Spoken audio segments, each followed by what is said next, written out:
저는 어제 10월 27일 연합예배에 참석을 해서 같이 예배를 드리고 난 뒤에 너무 많은 것들을 좀 느끼게 돼서 그런 것들을 함께 나눠보고자, 그 후기를 전해보고자 이렇게 영상을 좀 만들어 보게 되었습니다.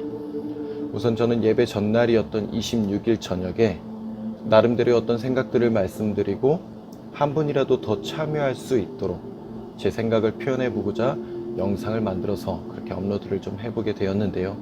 생각지도 못하게 많은 분들이 봐주시고 또 좋아요도 눌러주시고 해서 많이 좀 놀랐습니다. 평범한 한 사람의 이야기였기 때문에 많은 분들이 응원해 주시고 그렇게 봐주셨음을 생각해 보게 됩니다. 이 영상을 통해서 감사의 말씀을 전해드립니다. 저는 이 영상을 통해서 크게 세 가지 정도를 나눠보고자 합니다. 첫 번째로 우리는 예배의 현장에 있었고 예배자들이었다는 것입니다. 많은 사람들이 우려했던 내용들은 왜 기독교인들이 이 세상 사람들과 똑같이 집회를 하고 교통혼잡 등 안 믿는 사람들이 눈살을 찌푸릴 만한 그런 일들을 벌이느냐, 그런 걱정의 소리들이 많이 들렸습니다. 오히려 그것이 영광을 가리는 것이 아니냐는 그러한 이야기들도 굉장히 많이 들렸었죠. 저는 자차로 부천에서 시청까지 이동을 했는데요. 오전 예배를 마치고 출발을 한 것이기 때문에 차가 굉장히 많이 막힐 것으로 예상을 했지만 생각보다 그렇게 막히지 않았고 예상보다 빨리 도착을 하게 될 수 있었습니다.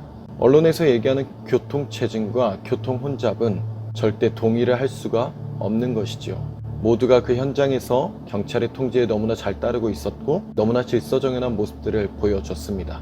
여의도를 지날 때쯤에 아직 예배를 시작하기 한참 전인데도 불구하고 많은 사람들이 모여 있었고 많은 사람들이 모이기 시작했습니다.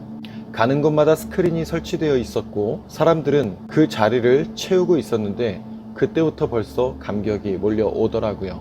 전국의 수많은 예배자들이 함께하고 있다는 그 사실만으로도 굉장히 가슴이 벅차오르는 순간이 아닐 수 없었습니다. 그렇게 시청에 거의 도착을 하게 되었을 때 눈앞에 펼쳐진 광경은 그야말로 놀라움의 현장이었습니다. 스크린과 대형 스피커에서는 현장의 무대의 모습이 송출되기 시작했고 찬양의 소리가 울려 퍼지기 시작했습니다. 그렇게 마련된 자리에 모인 이들은 모두가 다 손을 높이 올리고 목소리를 높여서 그 찬양을 따라 부르기 시작했습니다. 서울의 한복판, 그 거리마다 찬양의 소리가 울려 퍼지는 그 장면은 절대 잊을 수가 없는 명장면이었습니다. 사회자의 인도에 맞춰서 모두가 예배를 함께 드렸습니다. 사도신경을 하고 찬송을 부르고 교동문을 읽고 찬양을 부르고 말씀을 듣고 아멘으로 화답하며 함께 기도했습니다. 그렇습니다. 그곳은 예배의 현장이었고 그곳에 모인 이들은 예배자들이었습니다. 세상의 시위와 세상의 집회의 현장이 아니었습니다. 전국의 예배자들이 함께 모여서 함께 예배를 드린 말 그대로 연합 예배의 현장이었죠. 그 예배의 감격과 은혜는 현장에 있던 모든 예배자들이 느꼈을 감정이었을 것이라고 생각합니다. 두 번째로 우리는 그동안 너무나 많이 속아왔다는 것을 알게 되었습니다. 우리는 세상의 수많은 미디어에 노출되어서 세상이 보여주는 모습만을 봐왔습니다. 교회의 부패, 목회자들의 잘못된 모습들, 성도들의 세상 사람들보다 못한 모습들, 그런 것만을 보면서 이 시대의 교회는 다 죽었다고, 이 시대의 교회들은 다 썩었다고, 이 시대의 성도들은 세상 사람들보다 못한 삶을 살아가고 있다고, 그렇게 세상의 미디어에 노출된 채 속고 있었죠. 그러나 아직 교회들은 살아 있었습니다. 아직 교회들은 움직이고 있었고 아직 교회들은 기도하고 있었으며 아직 교회들은 그 열정을 불태울 힘이 있었음을 볼 수가 있었습니다.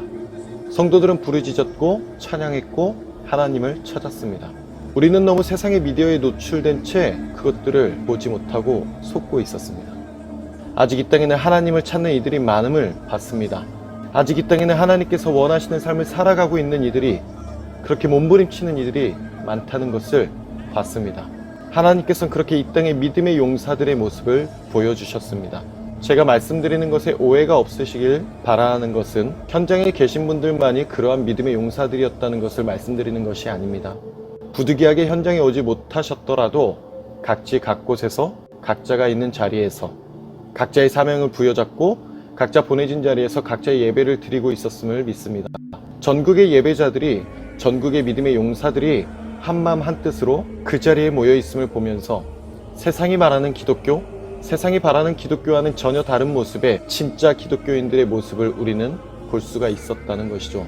세상의 미디어에서 노출하고 있는 그런 교회들의 모습에 속지 마십시오. 많은 교회들이 여전히 하나님 앞에서 겸허한 마음으로, 겸손한 마음으로, 경외하는 마음으로 그렇게 서고 있었습니다.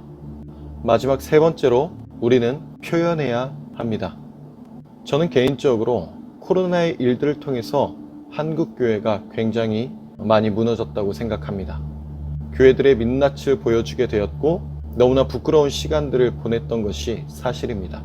세상으로부터 많은 질타를 받았었고 세상으로부터 너무나 많은 손가락질을 받았었죠. 그래서 교회들이 표현을 하지 못하고 움츠리던 모습들이 있었던 것이 사실이지 않나 감히 생각을 해보게 됩니다. 하지만 이렇게 계속 움츠리고 있는다면 그것은 참된 교회의 역할을 하지 못하는 것이라고 생각합니다. 우리는 표현해야 합니다. 저는 미디어 매체들을 보면서 점점 악해져가는 세상의 모습들을 보면서 할 수 있는 것이 아무것도 없었습니다. 실예로 이번 인권위원장 선출 과정에서 있었던 국회에서의 그 청문회 현장의 모습을 모두가 다 보셨을 것입니다. 창조를 믿고 동성애를 반대한다는 그 후보자의 말에 굉장히 수많은 질타와 비난과 조롱 섞인 그러한 댓글들이 이어지는 것을 너무나 여실히 볼 수가 있었습니다. 영상들에 달리는 댓글들을 보면 악한 내용들 투성이었습니다. 저는 그러한 모습들을 보면서 너무나 암담해하고 있었거든요. 이 나라가 정말 그렇게 변해가고 있는 모습을 보면서 아무것도 할 수 있는 것이 없음을 보면서 좌절하고 신음하고 있었습니다. 그러나 우리는 110만 명이 함께 모여서 그것에 반대한다고 서울 한복판에 모여서 외쳤습니다. 110만 명의 반대하는 소리들이 그 현장에 있었습니다. 교회들은 그렇게 표현해야 합니다. 표현하지 않으면 저들이 원하는 대로, 저들이 원하는 방향대로 흘러갈 수밖에 없는 것이 너무나 당연한 것이라고 생각합니다. 우리 주변인들에게 그리고 우리 자녀와 아이들에게 계속해서 우리는 표현해야 합니다. 그것은 틀린 것이라고, 그것은 잘못된 것이라고, 그것은 죄라고 우리는 그렇게 계속 알려줘야 합니다. 그렇게 표현하는 이들을 보면서 많은 사람들이 깨닫게 되고 같은 생각을 하고 있는 사람들이 힘과 용기를 얻어서 더 많이 표현할 수 있게 된다고 저는 생각합니다. 그동안 교회들이 잘못해온 모습들이 분명히 있었을 것입니다. 그러나 우리는 이 예배를 통해서 회복할 수 있었고 희망을 볼 수 있었습니다. 모든 순서와 시간들이 좋았지만 저는 개인적으로 김영재 목사님의 그 울부짖고 부르짖는 기도의 소리가 아직도 귀에서 맴도는 것 같습니다. 그리고 그 현장에서 모두가 눈물을 흘리며 서울 한복판에서 울려 퍼졌던 그 찬양의 소리와 그 기도의 소리는 저에게 있어서 절대 잊혀지지 않을 명장면이었을 것 같습니다. 하나님께서는 우리에게 희망을 보여주셨고 열정을 불어넣어 주셨고 새 날에 대한 기대를 주셨음을 믿습니다. 이 예배를 통해서 많은 분들이 정말 많은 것을 느꼈을 것이라고 생각합니다. 그 감정들을, 그 느낌들을, 그 깨달은 점들을 계속해서 표현해 주십시오. 계속해서 흘려주십시오. 계속해서 나눠주십시오. 여러분들의 그 뿌려진 씨앗이 반드시 귀한 열매로 맺어질 것이라고 믿어 의심치 않습니다. 오늘도 이렇게 아무것도 아닌 이 보통의 삶을 살아가고 있는 보통의 사람의 이야기를 들어주셔서 대단히 감사합니다. 하나님께서 당신을 사랑하십니다. 평안하십시오. 감사합니다.